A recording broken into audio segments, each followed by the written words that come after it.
ಪಾಲಕ್ ಸೊಪ್ಪು ಚಟ್ನಿ ಮತ್ತು ರಾಗಿ ರೊಟ್ಟಿ ಮಾಡಿಕೊಡಿ.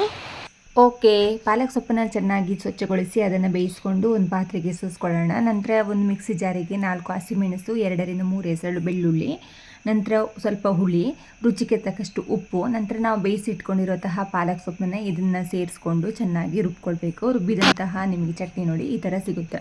ಈ ಚಟ್ನಿನ ತೆಗೆದು ಒಂದು ಬೌಲಿಗೆ ಹಾಕೊಳ್ಳೋಣ.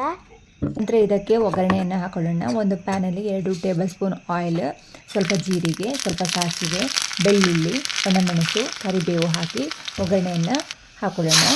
ರಾಗಿ ರೊಟ್ಟಿಗೆ ಹಿಟ್ಟನ್ನು ತಯಾರಿಸ್ಕೊಳ್ಳೋಣ. ಒಂದು ಪಾತ್ರೆಗೆ ನಾನು 1 ಟೇಬಲ್ ಸ್ಪೂನ್ ಆಯಿಲ್ ಹಾಕ್ಕೊಂಡು ಈರುಳ್ಳಿನ ಚೆನ್ನಾಗಿ ಬಾಡಿಸ್ಕೊಳ್ತಾ ಇದ್ದೀನಿ.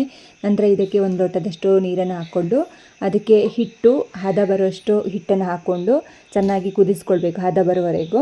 ನಂತರ ಅದು ಸ್ವಲ್ಪ ಬೆಂದ ನಂತರ ನೋಡಿ ಈ ಥರ ಹಿಟ್ಟು ನಮಗೆ ಸಿಗುತ್ತೆ. ಇದನ್ನು ಸಣ್ಣ ಸಣ್ಣ ಉಂಡೆಯಾಗಿ ಮಾಡಿಕೊಂಡು ರೊಟ್ಟಿನ ತಯಾರಿಸ್ಕೊಳ್ಳೋಣ. ಆದಂತಹ ಹಂಚಿಗೆ ಈ ರೊಟ್ಟಿಯನ್ನು ಹಾಕ್ಕೊಂಡು 2 ಸೈಡು ಕಾಯಿಸ್ಕೊಳ್ಳೋಣ.